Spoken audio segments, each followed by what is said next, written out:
სასურველია მეწველფურებს ზამთრის პერიოდში მივცეთ კარგი ხარისხის სილოსი, რომ წველადობა ქონდეს კარგი, ხოლო საქონელს კარგი ხარისხის თივა. გასაგები. ასევე მინერალებს ვამატებთ აუცილებლად თან გაზაფხულის პერიოდში, როცა ცხოველი უკვე მოსაგები არის. გარდა იმისა, რომ ხელს უწყობს ეს მინერალები და მიკროელემენტები ორგანიზმის ნორმალურ ცხოველმყოფლობას, ასე ვთქვათ, ხელს უწყობს მივიღოთ ჯანმრთელი შთამომავლობა. ამიტომ არის გვაქვს ესეთი გარკვეული პროდუქტი, განასუპერვიტი, რომელიც სასურველია მივცეთ ხოლმე მოგებამდე 10 დღით ადრე, რომ შობიარობის პროცესიც გაუმარტივდეს საქონელს და მივიღოთ ჯანმრთელი ნამატი. გასაგებია.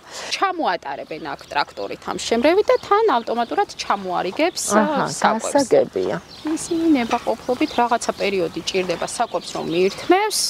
არ ღეჭავს ესე ვთქვათ, პირდაპირ ყლაპავს, მერე აი რო წევს ძროხა, მაშინ ინელებს. სოხნა ქვია ამას, ბურთების სახით ამოაქვს პირის ღრუში, ღეჭავს და შემდეგ ბრუნდება ისევ კუჭში. აი ასეთ საკვებს თუ ყველა ტიპის საკვებზე ესე არის? ზოგადად ყველა ტიპის საკვები ესეა.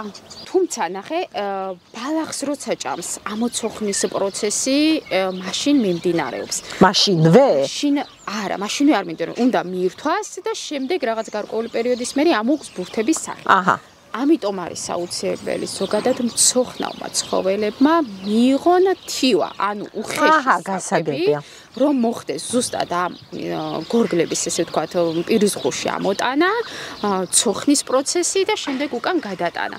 თუ არ ვაძლევთ უხეშ საკვებს, ხშირ შემთხვევაში ან უშვებენ შეცდომას, ჯერ აძლევენ კომბინირებულ საკვებს და მერე უხეშ საკვებს და უჭირს მერე ცხოველს გასაგებია. ცოხნა და ჩერდება კუჭნაწლების. ანუ რიგითობასაც ნიშნულობა აქვს, როდის რას მიცემთ. კომბინირებული საკვების მიღებამდე დაახლოებით 9 საათით, 1 საათით ადრე მიეწეს ჯერ უხეში საკვები და შემდეგ კომბინირებული საკვები, რომ ცოხნის პროცესი არ გაუჭირდეს. ასევე საკვების ტემპერატურა მაინტერესებს ზამთარ ცალკე რაღაცა ვიტამინების კურსი თუ არის საჭირო სეზონიდან სეზონამდე, აი მაგალითად გამოვიზამთრეთ და აი ხა გადადის ცხოველი გაზაფხულის ზაფხულის პერიოდში.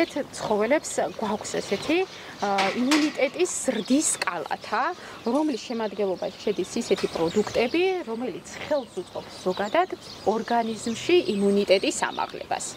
გასაგებია. და თაც სასურველია მათი გამოყენება. გადავიდეთ უცბად სიცივიდან სიცხეზე და შემდეგ ისევ სიცხიდან სიცივეზე.